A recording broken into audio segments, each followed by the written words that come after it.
Welcome to the First On Scene podcast from the Law Enforcement Death Response Team. Join us as we explore the experiences of first responders and their families.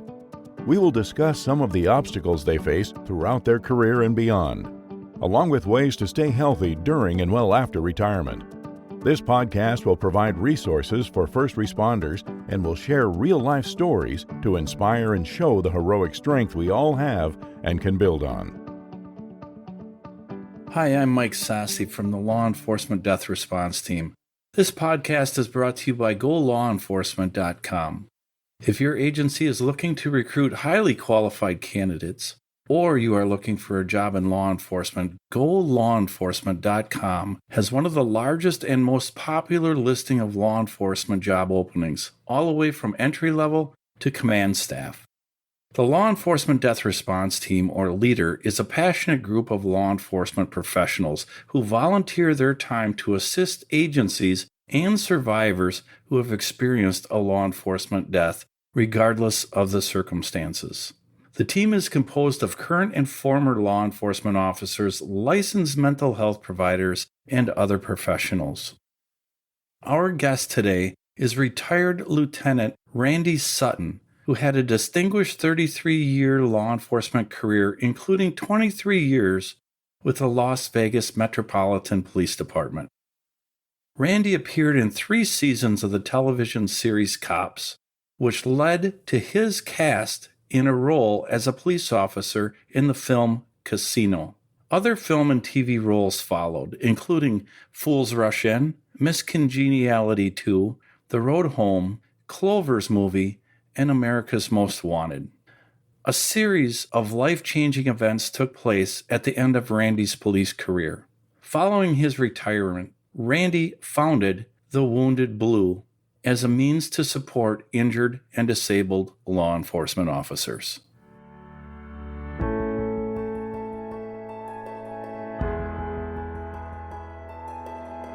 My name is Randy Sutton. I'm a retired police lieutenant with a total of 34 years of police service. I did 10 years as a small-town police officer in Princeton, New Jersey, then got bored and joined the Las Vegas Metropolitan Police Department, where I served for 24 years, retiring as a lieutenant. I've had a great career. I started off as the youngest cop in the state of New Jersey. I was 19 when I got hired and actually thought that I was mature enough to do the job, which I had to grow into that job. You can bet on that. But I never looked back on the career, and I was a patrolman for 6 years. That's what we were called then. And then I was detective for 4 years. And I was at the top of my pay grade. I was almost halfway to retirement. But police work in a small college town with 32 police officers just didn't have the challenges that I felt like I needed. So halfway through my career, I tested for the Las Vegas Police Department and began my career all over. And had to go through the academy again, had to go through field training and then be a rookie cop. But I never looked back on that decision. And during my career with Metro, one of the beautiful things about being in a big metropolitan police department is that there's room for whatever your interests are, you can find a niche for yourself. So patrol was actually my favorite thing. I was a patrol officer. Then I was a vice detective for a short period of time. Then I became a field training officer and did that for a few years, then became a narcotics detective, did that for a couple of years, and then promoted out of the Narcotics Bureau to sergeant. And I was patrol sergeant for a long period of time. That was my favorite job on the department. That's where the action is. That was a great leadership role. I had some life-changing experiences. Every cop does. Every cop has life-changing experiences to one degree or another.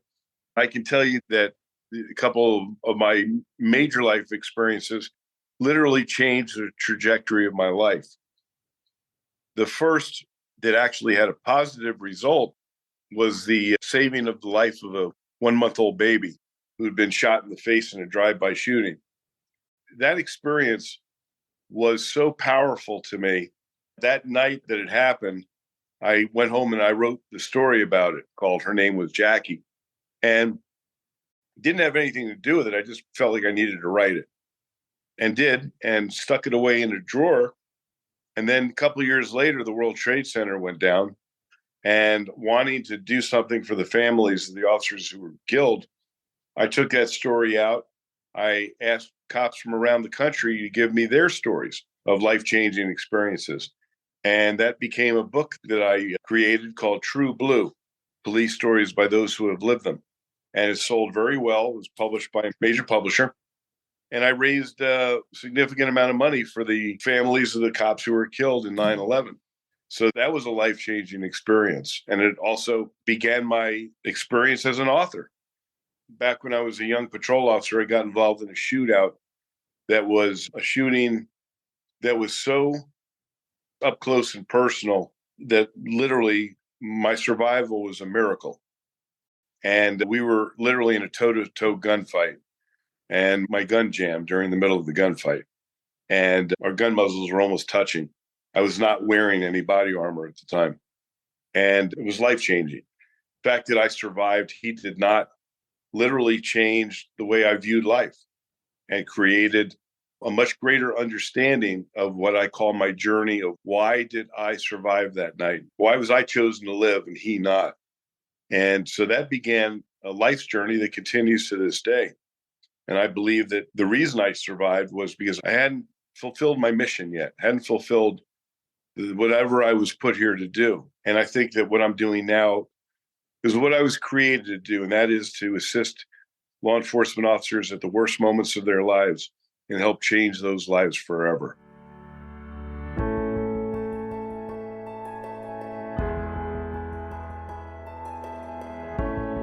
The true reality is that I didn't intend to retire when I did.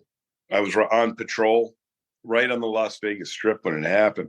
I suffered a stroke in my police car. And that's what ended my police career. I lost the ability to speak and move. And it was literally the most frightening moment of my life because I had no control of myself. I couldn't walk. I couldn't talk. I couldn't do anything. But once again, that angel that's been on my shoulder was with me again. And I not only survived it, but it ended my police career, which was very disheartening to me. And then what happened next completely disillusioned me. And that was that my own department turned its back on me and just said, we're not paying your medical bills. I was 51 years old when I had that stroke.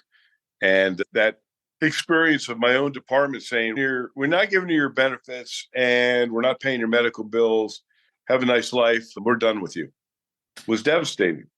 Their position was simply this: we're just not doing it. We know we're legally obligated to do it, but make us do it. And I was forced to get an attorney. Took well over a year. They paid tens of thousands of dollars of taxpayers' money to fight me, knowing that I was going to win. But then the deep reality of my position became clear. The reason they did it was knowing that it would take well over a year for me to beat them, was that they were hoping I would die in the meantime. And if I died, they wouldn't have to pay the benefits.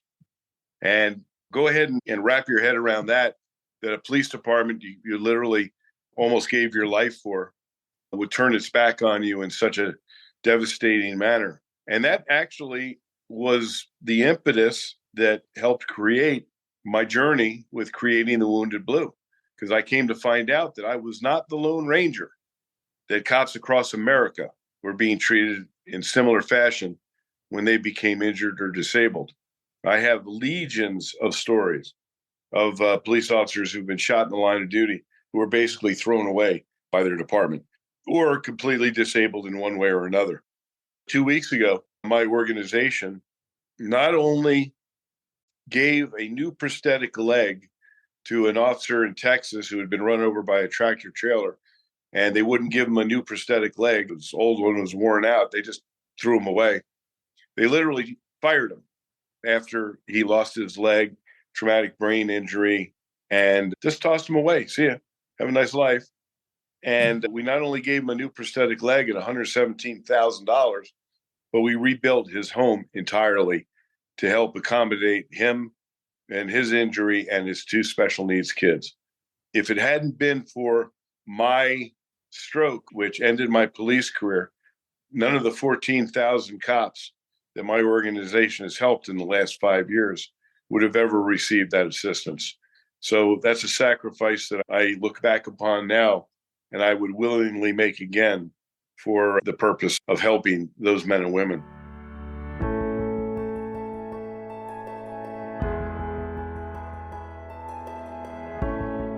During that time period, I completely thought that I was alone. They had abandoned me. People in the hierarchy of the agency were basically saying, "Hey, Randy, there's nothing we can do." And I literally thought that it was just happening to me. I should mention that along my journey, I've done a bunch of other things other than just be a cop.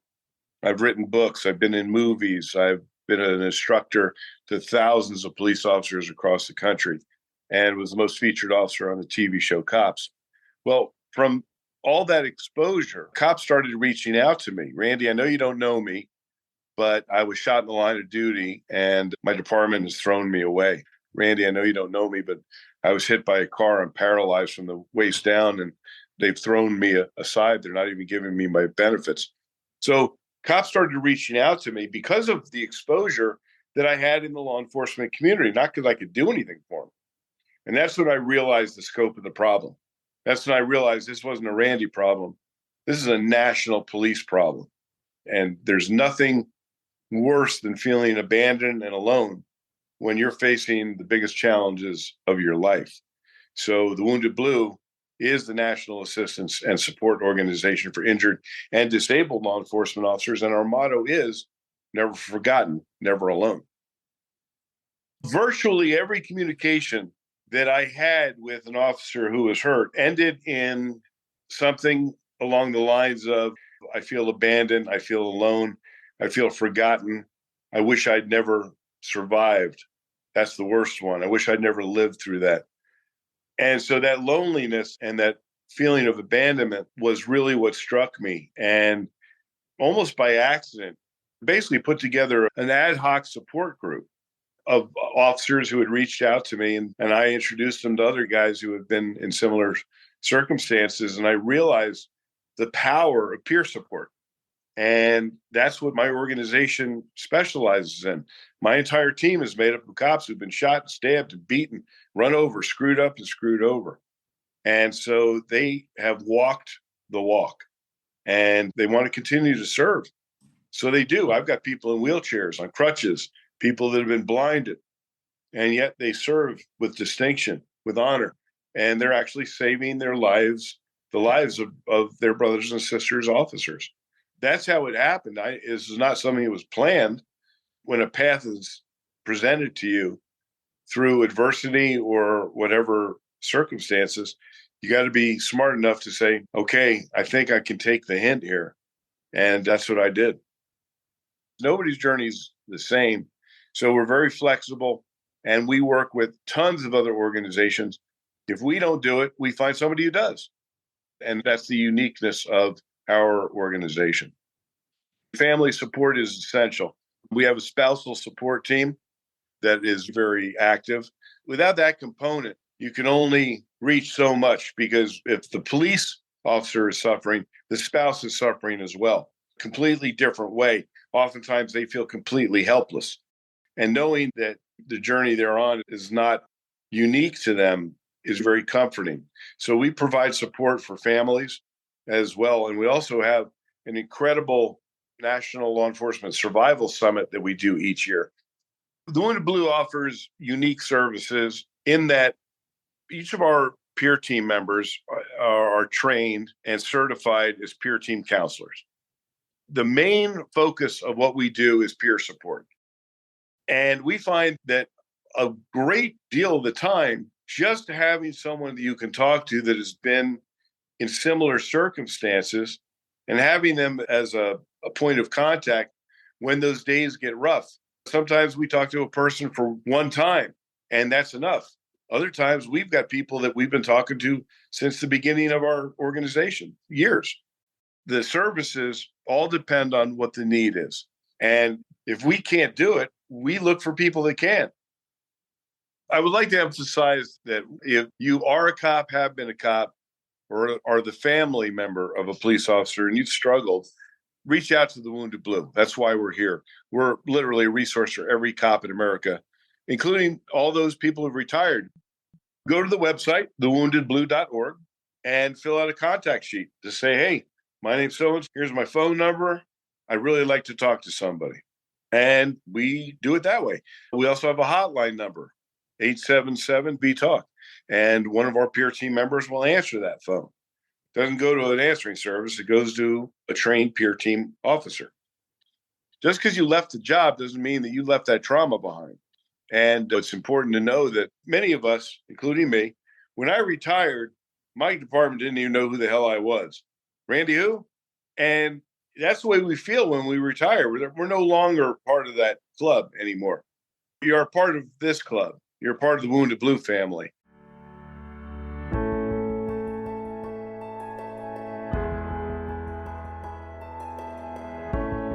I want to thank Lieutenant Randy Sutton for sharing his personal story and for the great work being done by the Wounded Blue.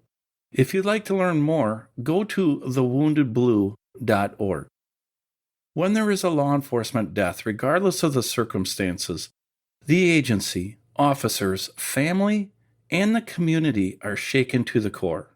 Getting through such a tragic event, short-term and long-term, is where the law enforcement death response team or leader steps in. We provide an immediate response and help with the death notifications, stress management, debriefings, peer counseling, and family support. We also help with funeral planning, media coordination, and the long-term work of obtaining benefits and other services for the survivors. We provide training to agencies in the areas of prevention and preparation. The ultimate goal for the leader team is to prevent ever having to be used. I hope you enjoyed this episode of the First On Scene podcast from the Law Enforcement Death Response Team. If you did, please subscribe. Also check out the listings of law enforcement job openings on golawenforcement.com. Thanks for listening.